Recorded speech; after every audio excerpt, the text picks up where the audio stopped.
Welcome back to Puerto Rican Panorama. I'm Diego Castellanos, and my guest today is Rich Negrin, the deputy mayor, one of the deputy mayors in Philadelphia, but he's also the managing director of the city.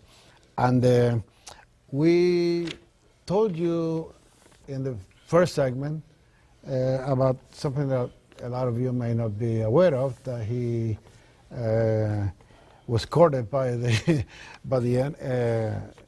National Football League when he was younger, when he was still in college. I want to tell you in this segment something else about Rich that some of you may not be aware of, that I find it, I think, you know, it's something that people should know. I've admired since I've known him, a very strong guy, very strong man. He has suffered some tragedies in his life, and you know, no stranger to adversity, but I'm talking about serious kind of stuff. Let's begin with your dad. Sure. You actually witnessed your dad being murdered. I did. I was 13 years old. My father was a prominent figure in the Cuban community, and actually was the victim of terrorism. There was a right-wing Cuban terrorist group called Omega 7, been responsible for over 50 bombings in the United States in the mid to late 70s. My father had been a part of a committee that went across to Cuba with academics and priests and leaders and helped negotiate the release of political prisoners in Cuba. Especially the political prisoners that were captured as a result of the failed Bay of Pigs invasion. That's exactly right, Diego. And you know, many of those people had been in prisons, Cuban prisons, under horrible conditions for more than 15 years at the time that my father went over to help negotiate the release. As a result of those negotiations, they were very successful. They released some 3,000 prisoners out of those Cuban prisons, those horrible, horrible jails. The Cuban terrorist groups, who didn't believe in recognizing the state of Cuba, the government of Fidel, and considered anybody who negotiated with Castro to be a traitor to Cuba. There's an extreme right-wing Correct. Group. Targeted my father and some others for terrorist acts. My father's office was bombed in May of 1979. Where many folks narrowly escaped getting injured. And then in November of that year, he and I were getting into a car on a Sunday morning, and as we were getting into the vehicle, a very narrow street, this was in Union City, New Jersey, they drove past with ski masks and submachine guns and gunned my father down in the street for his beliefs. In your presence? Right in my presence. I was 13. You know, he died in my arms that night. Yeah.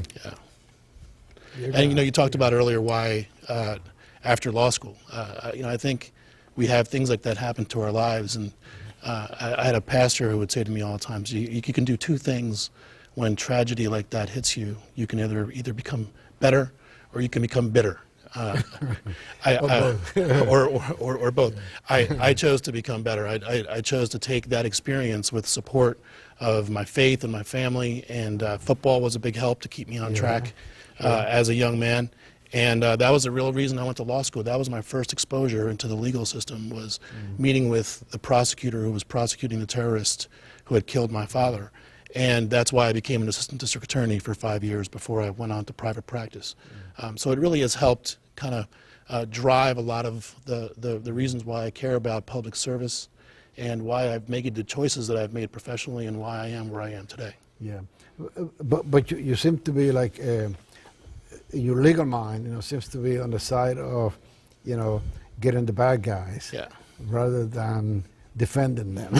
No, and you know, I think people forget that that there are victims in our neighborhoods, and not just folks who require city services, which is what I'm doing now, but folks who really need who look to their government for justice in a variety of ways, whether it's social justice in terms of services they need and make their life better from a quality of life perspective, Right, or whether it's actually legal justice because they're being victimized in their neighborhoods. Yeah, yeah, yeah. You know, and it's wonderful the way that you have turned that into a positive, Thank and kind of, you know, gave you a focus for your life, and you know, it has worked for you. Yeah. I mean, you know, you could have fallen apart and become bitter and you know, whatever, depressed, you know, but you know, it's wonderful the way you have turned that around.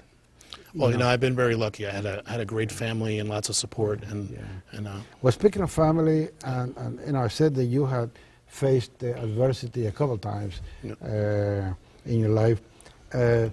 You had a little girl whom I met, Abigail, and I held one time at an event, and she was struck with something called spinal muscular atrophy. That's correct. Terrible disease. 6,000 children a year. 1 in 40 people are carriers. Abigail was diagnosed at 6 months. She was born very healthy, and it's really a missing protein in her DNA, really kind of an unusual disease. And as a result of that, we were told we were going to lose Abigail before the age of 2. Through very hard work on the part of my wife and my family, we managed to really give Abigail a great life. She lived beyond the year 5 years old, and at the time that she passed a few years ago. She was the longest living child with that disease who had ever been treated at Children's Hospital. Courageous, bright, really smart, taught me a lot about courage, taught me a lot about adversity, and to watch her struggle against the disease but maintain and keep her joy. But really a life-changing thing for me and my family. My wife has started and founded the Pennsylvania chapter of Families for SMA to help other parents who are similarly situated to help navigate the disease, get the appropriate treatment. So we're trying to do the same thing with Abigail's tragedy, is really honor her memory by helping people through the disease. You have other children? We do. We have 3 other children, Rachel, Connor, and Marielle, and they're very healthy and doing very well. You're very brave, and you know, I really admire you. Not only you know, for Likewise. the way you handle adversity, but you know, for what you've become today. You know, not only in our community, but you know, for this region, you know, that we call Philadelphia. I've been sitting here watching, looking at your lapel pin, and that is gorgeous. That is. Does that have a special significance? It does. It does. This is the seal of the city of Philadelphia, and I'll tell you the story of how I got it. I got a call from the mayor. Calls me rather frequently. He often calls me, and I know what he wants to talk about. He wants to put you to work. Usually he's giving me something to do. On this day, he called, and it was a very cryptic conversation where the mayor said, "I need you in my office right away." And it was around 6:30 at night, and I said, "What's it about?" Just come to my office. Very brusque, and I wasn't sure what it was. So I go running in there, and it's just me and him. And he says, "Thank you for joining the administration. I'm delighted to have you." And we had a little mini ceremony there, me and him, all by ourselves, where he pulled out the pin and pinned me in his office, and it was a great moment for both of us. That's neat, yeah. I hope we can get a close-up of that and show it to the viewers later. But we need to take a break right now. Don't go away, because we'll be back in a couple of minutes with a couple more things that you should know about Richard Negrin.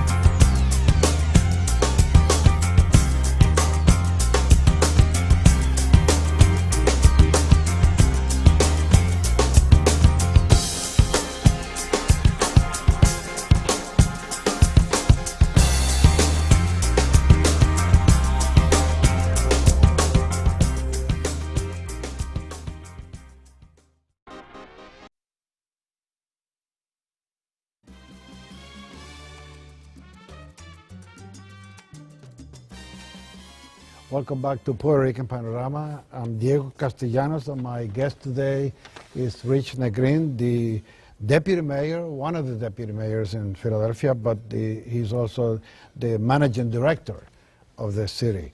And we told you in the first segment about something that a lot of you may not be aware of, that he was courted by the by the National Football League when he was younger, when he was still in college. I want to tell you in this segment something else about Rich that some of you may not be aware of, that I find it,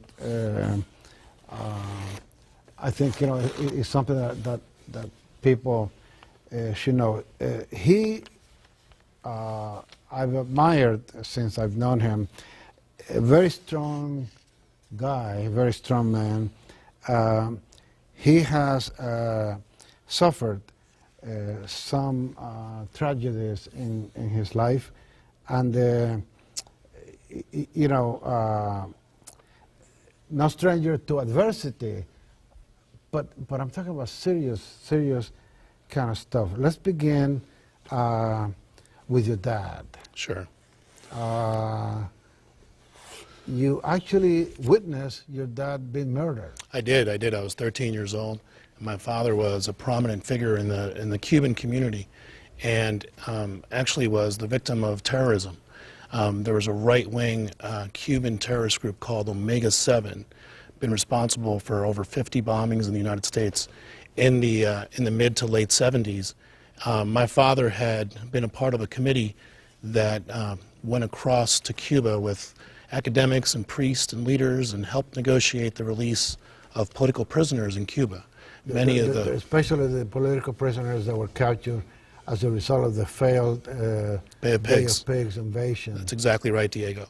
And many of those people had been in prisons, Cuban prisons, under horrible conditions for more than 15 years at the time that my father went over to help negotiate the release. As a result of those negotiations, they were very successful. They released some 3,000 prisoners out of those Cuban prisons, those horrible, horrible jails. The Cuban terrorist groups, who didn't believe in recognizing the state of Cuba, the government of Fidel, and considered anybody who negotiated with Castro to be a traitor to Cuba. There's an extreme right-wing Correct. Group. Targeted my father and some others for terrorist acts. My father's office was bombed in May of 1979. Where many folks narrowly escaped getting injured. And then in November of that year, he and I were getting into a car on a Sunday morning, and as we were getting into the vehicle, a very narrow street, this was in Union City, New Jersey, they drove past with ski masks and submachine guns and gunned my father down in the street for his beliefs. In your presence? Right in my presence. I was 13. He died in my arms that night. Yeah. And you talked about earlier why after law school, I think we have things like that happen to our lives, and I had a pastor who would say to me all the time, you can do two things when tragedy like that hits you. You can either become better or you can become bitter. Or both. I chose to become better. I chose to take that experience with support of my faith and my family, and football was a big help to keep me on track as a young man. And that was the real reason I went to law school. That was my first exposure into the legal system, was meeting with the prosecutor who was prosecuting the terrorist who had killed my father. And that's why I became an assistant district attorney for 5 years before I went on to private practice. So it really has helped kind of drive a lot of the reasons why I care about public service and why I've made the choices that I've made professionally and why I am where I am today. Yeah, but you seem to be like, your legal mind, seems to be on the side of, getting the bad guys, rather than defending them. No, and I think people forget that that there are victims in our neighborhoods, and not just folks who require city services, which is what I'm doing now, but folks who really need who look to their government for justice in a variety of ways, whether it's social justice in terms of services they need and make their life better from a quality of life perspective, Right, or whether it's actually legal justice because they're being victimized in their neighborhoods. Yeah, yeah, yeah. You know, and it's wonderful the way that you have turned that into a positive and kind of, you know, gave you a focus for your life, and you know, it has worked for you. Yeah. I mean, you know, you could have fallen apart and become bitter and you know, whatever, depressed, you know, but you know, it's wonderful. Joining us at the grandstand, Richard Negrin, the managing director of the City of Philadelphia. And you know, Richard, we had you up here last year. Sure. And we talked about the gains that we had over the past several years with the local Latin community, you of Cuban ancestry. It's been such a wonderful progression here in the city of Philadelphia. It's not quite where it is, for example, in New York or Miami or California, but it is growing. It is growing, and I got to tell you, when you look at the fact that Philadelphia has grown for the first time in 50 years, that growth has been driven by the Latino community and the people you see here today. This is the way, events like this are the way that we become the next great international city. If we're going to be a destination city like Paris, like London, this is how Philadelphia is going to get there with these cultural events. And that's the wonderful thing about it, is the way that this community has embraced the multicultural aspect that's been building for the past 20, 30 years. That's exactly right, and this is only the beginning. We've got so many great things. You see all these schools and all these groups, population growing, and things are bright for immigrants in Philadelphia. And I was asking Mayor Nutter a few minutes ago if that increase in Hispanic population will also be followed by an equally meaningful increase in the city government makeup, the municipal Yeah, absolutely. makeup. I think it starts with people like me. You know, if the mayor is the CEO, I'm the COO of the city of Philadelphia, the highest ranking Latino. I'm proud of that. My staff and my administration is not only diverse but incredibly representative of the Hispanic culture. You know, we got people like Ruby Pacheco and Illy and all those folks who are just really, David Torres, who heads Global Philadelphia, was on your show last week, did a fantastic job. So it's only the beginning for us here in Philadelphia. By the way, speaking of my show, you know, we talked about a lot of Shameless self-promotion. Plug. we talked about a lot of initiatives that are going on, you know, under your umbrella that most people are not aware of it and thus not using those initiatives. You know, Yeah, well, that they're they're just being getting started. underutilized. I think that's right, and I think part of your question around not only diversity in the administration, but are those programs. If you look at those programs like Philly Rising, which is our new neighborhood initiative, 311, they specifically impact the Latino community in some of our most troubled neighborhoods. So that's, you know, they'll be hearing more about that in the future. All right. The first day that you walked into the job, you have the crisis on the Delaware River. Yeah, two people passed away on the river. And now, recently, I heard on Action News a couple of days ago that there's a crack on City Hall. Yeah, well, you know, we thought the Liberty Bell was working so well. We had a crack on the Liberty Bell. We thought it was important to have one It on the worked for tower. the bell, so why not? Exactly right. All right, Richard Negrin, Managing Director of the City of Philadelphia. Richard, thanks so much for joining us. Always a pleasure. Absolutely. Always good to see you, buddy. Thank you, sir.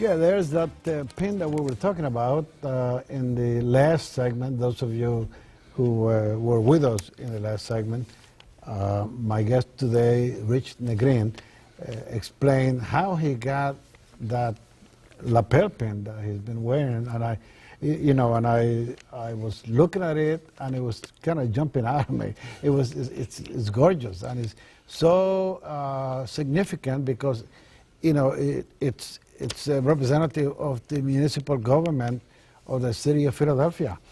You know, now one of the things that you do is basically run the city in a sense. If the mayor goes out of town, are you in fact the de facto mayor? Yeah, Or it is that way? doesn't really work that way. We are very careful about between the mayor, the chief of staff, Clay Armbruster, and myself. Right. The three of us try never to be outside the city at the same time. Okay. So we coordinate our vacation schedules and are very thoughtful about that, but not really about running the city. You know, the city kind of runs itself. The mayor is the chief executive officer of the city, and those of us who work for him, you know, make sure we all do our part. That's really about in the event that something happens, if there's a crisis. You know, part of my job, my second day on the job actually, we had a crisis on the river where The we duck had, boats. correct, we had, you know, a terrible accident with duck boats and the barge, and that took up the entire day and many days after that. There are incidents that occur like that where you need to make fast decisions. You need to make sure that you're handling a crisis, make sure that you're coordinating with all city departments to make sure that you're reacting and taking care of issues that occur. Those are the reasons why we make sure that someone is around, whether it's the mayor, obviously, myself, or the chief of staff, Clay Armbruster, to make sure that we're there to be responsive. Yeah. You know, it isn't too often that we have an opportunity to have the ear of a city administrator for whatever citizens' complaints we may have. But, you know, one of the things this is like one of my pet peeves, the destruction and vandalizing of street names and traffic signs in the city of Philadelphia Yeah. has become a very serious problem. Yeah. You know, I see it's criminal. I see one-way signs that have been turned around It's by dangerous, somebody, yes. you know, and I have in the middle, you know, late at night, been driving through a neighborhood where, you know, I'm trying to find my way back home, and I see a one-way sign, and I go the way that the arrow is pointing, only to find, you know, half a block later, seeing headlines coming at me, Yeah. and I realize that, yeah, I'm on a one-way street, but I'm going the wrong way. Yeah, and thank you for raising that, Diego. There's one thing that folks who are listening should know. When you see things like that, we have a number here in Philadelphia, easy to remember, that everybody knows, where you can get services of any kind, and that's 311.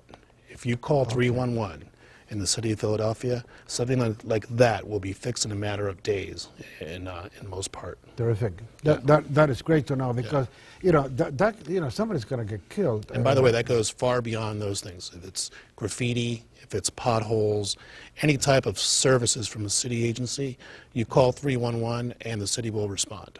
Yeah, you know, I'm so glad to hear that. 311. That's like when you call 911 for an Correct. emergency. Correct. But this is 311. This is something concerning the city of Philadelphia, not an emergency. That's exactly right. It's a non-emergency line specifically dedicated for several things.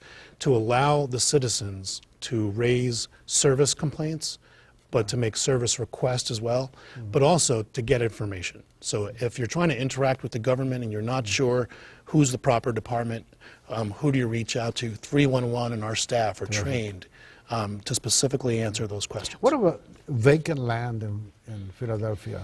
Yeah, we have a great new initiative going on right now around vacant land that the mayor has tasked myself and Rob Dubow, our finance director, with helping to solve. We have brought together for the very first time, very successfully, all of the heads of the other city agencies that deal with housing or vacant land. Vacant property is one of the biggest issues we have in Philadelphia. We have over 40,000 vacant parcels. I remember when I was an assistant district attorney, seldom would I read a crime police report that didn't include a vacant lot at some point, whether they were the crime occurred there or they were chased through there. When you look at the Kensington Strangler and the situation going on with that heinous individual, many of the perpetrated crimes were in vacant lots. We need to do our part as a city, and all these departments are coming together, working very closely with the RDA, the Redevelopment Authority, with the Office of Housing, to come together with public property, with the Managing Director's Office, to really solve our vacant land issue. So we're coming up with policies around acquisition, maintenance and enforcement, and disposition, where we can actually get rid of these properties and get them developed and put back into the real estate market system to really help improve the quality of life. Yeah. Now, Rich, we only have about 30 seconds left. Sure. But just the last question. You speak Spanish? I do.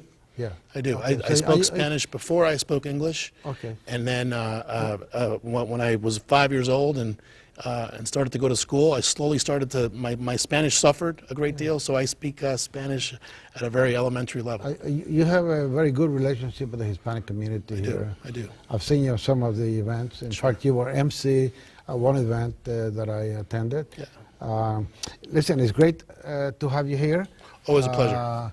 Thank you Thank you, Diego. for joining us for this, and thank you for watching. Have a good day and a good week.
This is Puerto Rican Panorama, a program that explores the challenging issues, cultural diversity, and multinational heritage of the Delaware Valley Latino community.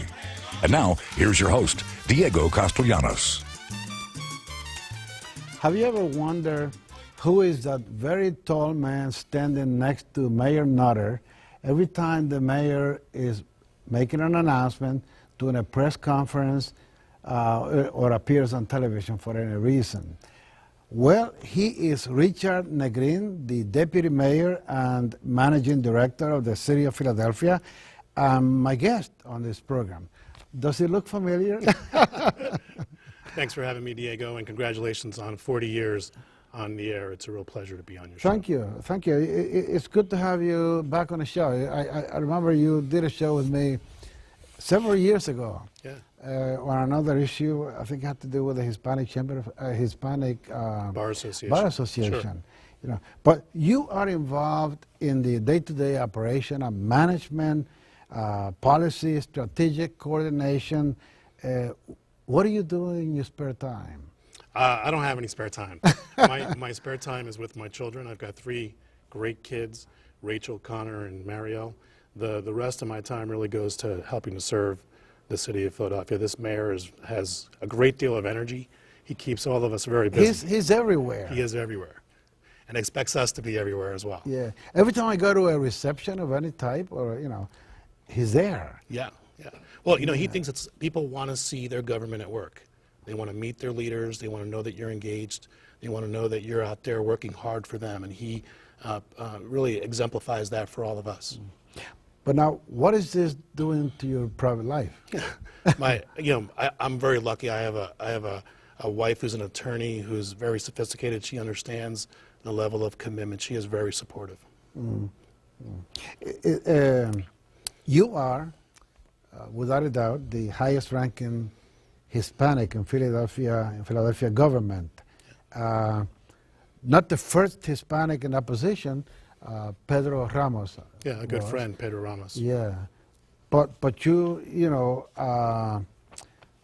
it seems to me that in this administration, Mayor Michael Nutter's administration, that you have some additional responsibility and the power that goes with the responsibility. And we see more of you than we saw of any city administrator in the past. Well, I think that's right. I think my role is very different in that first I have I'm a cabinet member who is a senior advisor to the mayor, and that's different. But I have a different title than managing director. That's deputy mayor for administration and coordination. And in that respect, I have a direct operational authority for all those administrative departments to help make the city run. But then I also have the sort of policy perspective that working with the mayor and his senior team to help drive policy at a senior level. That's different than the traditional managing director role in the past. And as a result of that, I get to really help make a difference on the policy side on a daily basis. And that's something that I really enjoy. Have you ever considered running for elective office? I have my hands full now. I think I've not considered that. I think I've been a lawyer and I've been an assistant district attorney. I've been a lawyer in private practice at a large law firm. I've been a lawyer at a corporation. This is about as much politics as I think I can handle right now. So I will stick to this job. You like what you're doing now? I really enjoy what I'm doing. It's a great blend of policy and politics and executive operational work that I think is hard to get in any other role. Yeah. I wanted to share with the viewers something that I know about your past that Sure. doesn't always come out. I've never seen this publicized, and I think it's awesome. You have some experience with the NFL. I did. I had a short, I call it a glorious career. I'm not sure what my old coaches would say. I had a short career in the NFL. I went to a small college, won the national championship, was an All-American, and got a great opportunity to play football for the Cleveland Browns. I don't want to say the year, but it was 1988. It was a long, long time ago. And then I had a 1 year tryout there with the Cleveland Browns, and then a year tryout the following year with the New York Jets, who are doing very well right now. But that's a great experience, a great opportunity, and something I look back on with great joy. You don't look back at it with regret for what might have been. Not at all. Most people don't know the average length of service in the NFL is about 3 years, a little more than 3 years. Plus some injuries. Plus injuries. I never had a major injury. I wasn't supposed to be there. I was a Cinderella kid from a small college who signed as a free agent. So the fact that I was there to stay there that long was really a huge dream come true for me. But you also play high school football and college football.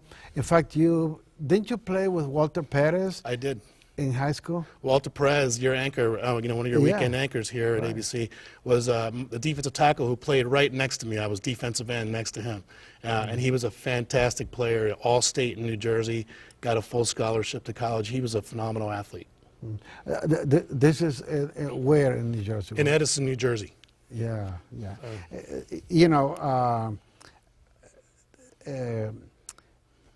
Football is not exactly a Latino sport. No, that's right. In fact, while I was playing, I think I was the only Latino that I knew who actually played football, and there was a very few professional players who had actually played at the NFL level who were Latino. You can count them on one hand. Yeah, but it's funny that you play with Walter in high school. Yep. You play football, and then here you are both living in the Philadelphia area. Yep. You've maintained a friendship over the years. We really have. It's one of the special relationships in my life. We really grew up a lot as brothers. Sure. I've known him since really junior high, and we've kept in contact and helped raise our families together, and we've really stayed very close. Yeah. You worked after you finished law school and became a lawyer. You worked as a prosecutor in the DA's office, and I want to talk about that a little bit, but we need to take a break. When we come back in a couple of minutes, I want to talk about that and talk about some other things about your life that the public may not be aware of, and we'll do that when we come back in 2 minutes.